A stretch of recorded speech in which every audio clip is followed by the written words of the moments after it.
First of all, Paul Hinman, thank you very, very much for that kind introduction. And thank you very, very much for what you're doing, stepping up again, because I know from the minute I met you in 2011, you've always cared first and foremost about Alberta, Alberta families and Alberta communities, so God bless you and thank you very much.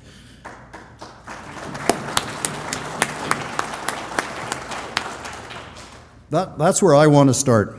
I'm very, very grateful to represent the people of Cypress Medicine Hat, the people of Alberta, now in my 8th year, my third term. I've had so many opportunities to hear from Cypress Medicine Hatters and from Albertans what is truly important to them, the direction they want to take of this province, what they think is working, what can be improved on, and that's where I want to start. I do also want to say, though Danny and Bob Laidlaw, I'm very, very grateful for 8 or 9 years now, you guys have continued with the Economic Education Association, bringing us together to have these discussions. I see Bill Jones in the room. Bill, I'm very, very grateful for your work as past president of Freedom Conservatives. Thank you for stepping up. I know Lee Eddy and Libertas was here. Lee, I know in the Fair Deal report it didn't give the full impact that you and Libertas had about supply management and all your ideas, but we did talk about that greatly, so thanks for all the extra time you put in there. And I'm especially grateful that when I paid for my 8th year in the row, Pat Hozak said, next year I get my discount. So, so I'll be back. I start on a simple premise. Alberta should be the freest, most prosperous place in North America.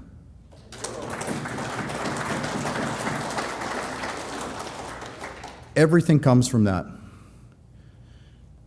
I am grateful that I was asked to be on the Fair Deal panel by Premier Kenney. I am grateful for the work that my eight or nine colleagues put in with me. God bless Jason Goodstriker and his family and his early untimely passing. Jason was wonderful to have on there and a wonderful Albertan. But especially my thanks to the hundreds and hundreds of Albertans that went to the mic, not like me, not paid to speak on your behalf, but went to the mic with their hearts, their anguish, their desire for change, and what they were thinking. Albertan after Albertan went to the mic and talked about how they hadn't worked for 3 years, or how their spouse was in Oklahoma or Texas and they weren't coming back. I think of the dad whose master electrician's son is now a shelf stocker at Walmart and would go anywhere tomorrow to work and work hard. All the people in Alberta that were willing to take risk, that went to the mic and wanted to take risk, wanted to share with other Albertans, with other Canadians and their communities, and didn't have the opportunity, I knew was incumbent on me in a way that an 80-page report can't encompass, to get that message out, to get that message out to Albertans. That, coupled with 2 other facts, made me decide on the day that Premier Kenney released the Fair Deal panel report to have my dissenting opinion. The 2 other things, and as Barry Cooper spoke so eloquently about, the Laurentian elite, Canada needs to know there will be consequences. There will be consequences if they don't give Albertans a chance to take risk, a chance to create wealth, a chance to share with our communities in other parts of Canada and other parts of Alberta. And that consequence has to come in the form of a referendum on independence.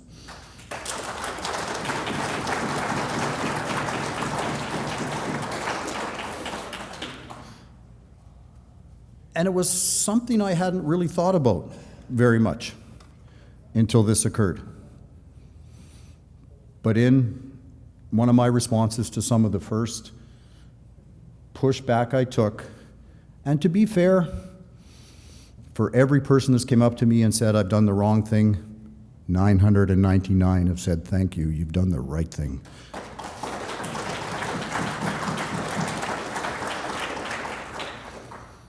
I came out with a follow-up letter saying I'm an Alberta patriot, I'm an Albertan first. And I absolutely am. So back to the Fair Deal panel, 80 pages. When I was called by Premier Kenney's Chief of Staff to be on this committee, I asked if I accepted this, would it have timelines and deadlines?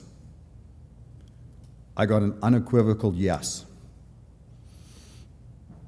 Over the time of the committee and the report being written, that was one of the things that seemed to be dropped off. So one of the parts of my dissenting letter opinion was we have to get back to those timelines and deadlines. It's too important for Albertans. And I know Dr. Flanagan was here, and Ted Morton and Ken Buzenkool and Andy Crooks and others. This January, it will be 20 years since the famous Firewall Fair Deal letter was penned and was in the National Post. Friends, 20 years has gone by without a single one of those things happening. We cannot let that happen again. I know the people in this room will not let that happen again. I didn't even know until I was on the Fair Deal panel for 2 or 3 weeks, and we were trying to figure out who was going to write the report. The Premier Klein, in his last 6 months, had 8 or 10 MLAs do a Fair Deal panel with looking at the very same things. And their conclusion was very, very opposite of our conclusion. I believe they said every single item was going to cost too much, wasn't going to be timely, was going to be too bureaucratic or cumbersome, and shouldn't be done. Where this Fair Deal panel was bang on is we made 25 strong recommendations to start to build the firewall around Alberta, to start to assert our autonomy and independence. Where both reports missed, and what I was hoping my dissenting letter would convey, and what some discussions in the future will convey, is the leverage that we're going to gain with Ottawa when we show them that we are going to push back, that we do demand a fair deal, we do demand to live a life that's based on our values and based on our opportunity to create wealth, provide jobs, and take risk. That is what we want. We want leverage that will come from that. I want to go on to some of the areas that the Fair Deal panel didn't agree with me, and I highlighted. First of all, as Paul mentioned, collecting taxes.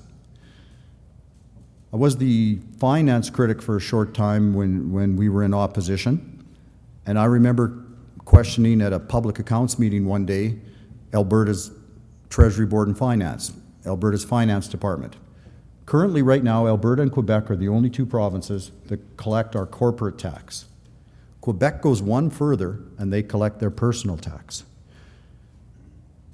Amazingly enough, in the last federal election, the Premier of Quebec said that he also wanted to collect the Canadian share of taxes, and he would decide how much to send to Ottawa. Even more incredibly, Andrew Scheer agreed, Justin Trudeau didn't. Anyway, back to my questioning Alberta, the Treasury, about corporate taxes. My question was, how much does it cost the people of Alberta to collect our corporate taxes? The person answering the question kind of smiled. And the answer came back, sort of nothing. Most years it costs us $10 million to collect the taxes, but we make $40 million in interest, fines, and penalties. So whether it's right or wrong or the right level to charge Albertans companies and Alberta people those fines, there's not necessarily a cost to collecting our own taxes. Never mind, as Paul Hinman said, the advantages we'd have of controlling the money, the advantages we'd have of setting our own tax policy, whether it's capital gains or tax point transfers or whatever. Friends, there's nothing to be scared of collecting our own taxes. And this is before we even consider the leverage we'd have with Ottawa and the rest of Canada when we show that we can be more autonomous and more independent. Equalization referendum. Premier Kenney wants it the same time as the municipal elections. I don't know that he's come out and said this, but some pundits have said it's in an effort to get more conservative people to go to the polls, and hopefully we'll have more conservative aldermen and mayors. I disagree. Albertans, you guys are way too smart. Look at your tax bill. Your property taxes are maybe 5% of your income.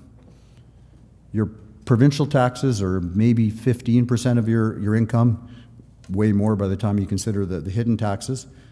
And your federal taxes are probably 2/3 of your tax cost. To me, this is why federal election turnout is 75%, provincial turnout is 55%, and municipal is only 30%. And it's also one of the main reasons we have to refine our arrangement with Ottawa. 2/3 of the cost of our taxes, and they do so little for us. And never mind what they do for us. They interfere in our health care, in our infrastructure, in our social programs. Alberta's got all those ministries. We don't need Ottawa interfering. But that is what's happening. Equalization referendum, there is no onus on the Laurentian elite, there is no onus on Ottawa to do anything with a 90% success ratio we're going to get in an equalization referendum. Hopefully it will raise the awareness.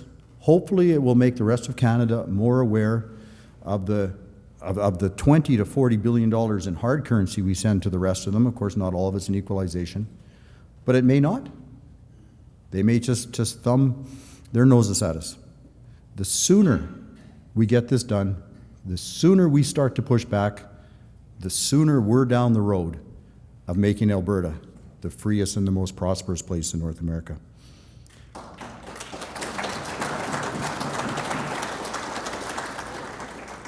Tax points.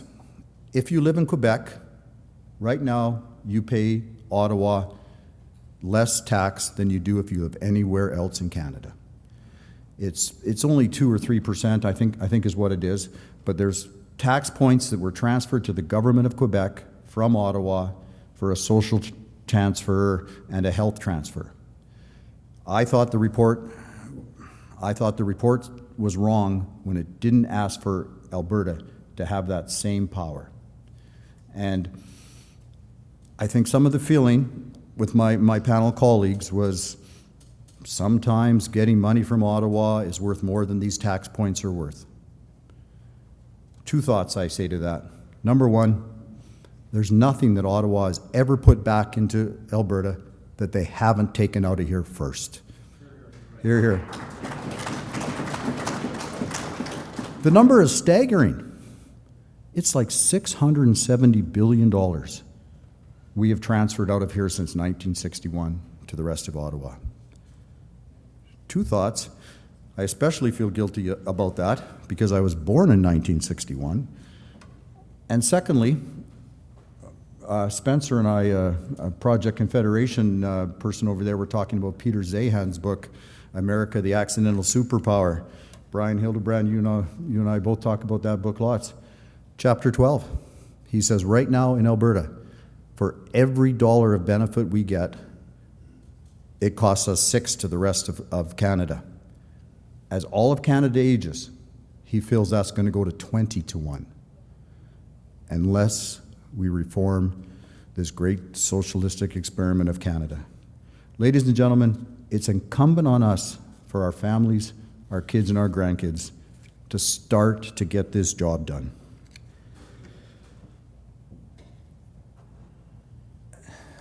I had support amongst my colleagues on this one, on the Fair Deal panel, and page 62 or 66 of the report says that. I felt strongly that Alberta needs its own written constitution.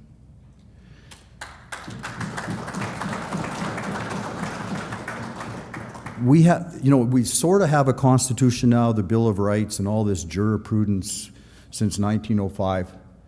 But could you imagine what a great cultural experience it would be for Alberta if all 87 constituencies each had an election for 1 or 2 or 3 people to go to a convention, a founding constitution convention, to talk to all the people around Alberta, to start to put on paper what it means to be an Albertan.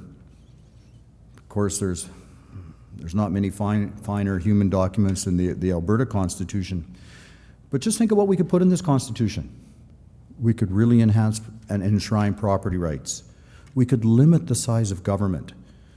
Government spending could only increase by inflation and population growth. Our total tax to all three levels of government could be limited to a certain extent. We could talk about how important resource movement is to us, how important free trade is to us. We can enshrine those things in a way that would be lasting for our kids and our grandkids. There would be a signal to all Canadians that if this Canadian partnership continues, we have some expectations. I will say, and again, Lee and your Libertas group, thanks for all of your good work to the Fair Deal panel around opening up supply management when Quebec's got 85% of it, you know, and all the issues there.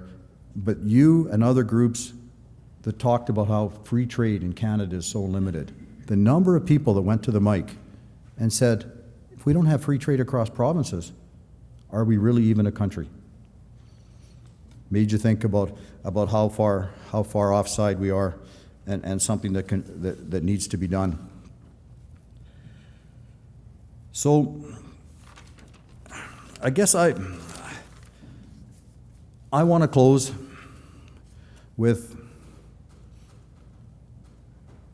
let's all work together. Let's all keep attending conferences like this. Let's work hard someday to push for that Alberta Constitution, so our leaders, people like me that are sent totally 100% to represent you, know the direction you want to go. Let's make sure something like recall happens, so people like me and people have the checks and balances. But let's also put pressure on our Premier and our representatives to maybe do something like have the Intergovernmental Affairs Department report to Albertans in the legislature every 90 days on how the progress on the Fair Deal is going. Maybe we need a Minister of Alberta Fair Deal panel, as was suggested.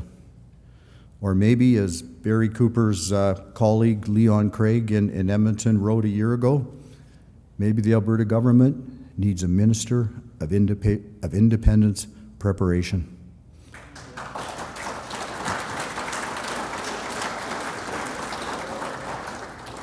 Ladies and gentlemen, let me thank you all very, very much, and I'm so glad we're all in this together to make Alberta the freest and most prosperous place in North America. Thank you very much, Drew.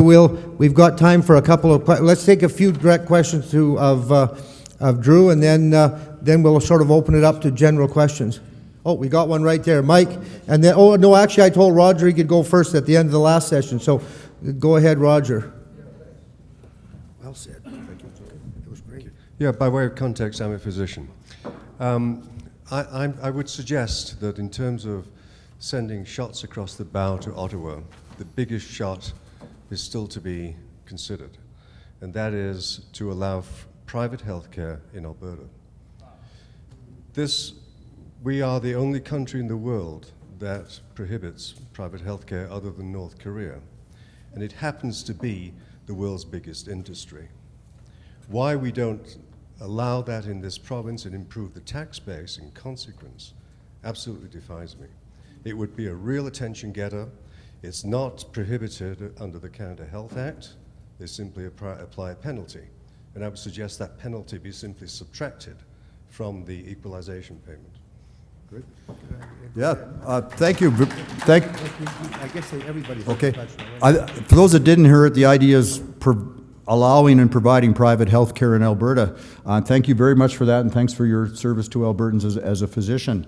I'm from Cypress Medicine Hat. Cypress Medicine Hat is the Saskatchewan-Montana-Alberta border where it starts. Just the way it is. Cypress Medicine Hatters know about private health care. The number of us that go to Havre or Great Falls, Montana and pay $23,000 for a knee or a hip or $12,000 for a rotator cuff surgery just knocks your socks off. It is here, it's here anyway. I had a meeting with the health minister 2 or 3 days ago, and one of my suggestions is let's put a not-for-profit Mayo Clinic somewhere in Alberta. You know, there's and the Alberta cost of healthcare now, by the time you combine Alberta Health Service and Alberta Health, I think is $23 billion. One of my predecessors was a great conservative, a guy named Lauren Taylor. Lauren Taylor and I sat down 5 or 6 years ago and had a coffee, and he pointed out to me that when he was elected in 1993, healthcare was $4 billion. That kind of escalation, no one can afford. And that's going on all across Canada. So you're absolutely right. One of our recent government bills, I believe it was Bill 30, is opening up like Saskatchewan just did, where publicly funded but more private delivery is a step in that right direction. You don't think so? I would like to hear more from you about it as to why. And But it's tinkering with the problem. yeah. Simply, let's go the American Revolution, not tinkering with evolution. Mm-hmm. Take a bold step, get attention from Ottawa, and that will help in all these other negotiations. There's so many levers that can be pulled, but the biggest one is private health. Thank you for that. We'll talk some more. Yeah, Mike. So the health side just brought up some more commentary for me. We do have some problems in Alberta. They might still exist where government employees have 2-week access. The rest of us wait 9 months, Hold the mic a little closer, we're not quite hearing you. Yeah. Okay, go ahead. right? Could you hear what I was saying? Yeah, I think so. I got you. I'll repeat it when you're done. Right. So, the biggest comment is, you and I get to wait. Well, you don't, but I get to wait, and anybody else in this room typically waits, 6 to 9 months for any procedure. There is no physical line. It's not like we don't have the ability. It's just financial throttling. If I want to pay for it, I go tomorrow. Right? That's the way Alberta exists. When I was in Saskatchewan, we did have surgeries in doctors' offices where you come to Alberta, nope, you got to go to a hospital. So it's some kind of weird throwback to some super socialism time that exists here in Alberta. And I just want to make sure everybody's aware of that. Holding back from people, if you held, procedures back from your pet, you go to jail. I'm not sure why it's okay to hold stuff from us, but it's primarily financial throttling. The comment I did originally want to make is, so the head of the Fair Deal panel, the minister involved for that, it should be the premier. I'm not sure what his problem is. I'm sorry, that part I missed the... You made the comment about, we should have a minister for okay. Fair Deal and a minister of the, Fair Deal panel. Well, that's a premier. Where's he at? Okay, well, yeah, thank you for that. So I'll answer that one first. There is no minister of Fair Deal. I guess technically there's the Ministry of Intergovernmental Affairs. Premier Kenney has maintained that position himself. But I guess when I look at it, 20 years ago, in just another 4 or 5 months, since the original Firewall was penned, since the original Firewall clearly showed the disdain that Albertans were feeling, the frustration, and offered some solutions. Here we are 20 years later, and not a single thing has been done. The one part of the report that was immediately enacted on, and I'm grateful for this, but it was the easiest part, Alberta appointing their own chief firearms officer. I went one step further, and in the House, a week ago, maybe 2 weeks ago, I suggested to our minister that permit holders should vote on who that chief firearms officer should be. That way be more accountable, more and controlled by Albertans. And then I asked again a few days later, when's it going to happen? So let's see where we're at in 90 days. But my big fear is that 90 days from now, we still won't be the freest, richest place in North America. We still won't have pushed for what we deserve.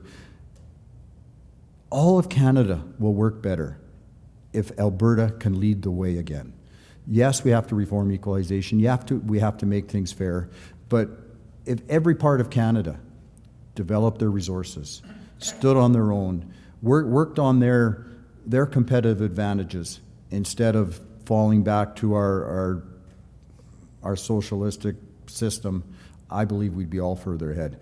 And that's why we owe this to all Canadians.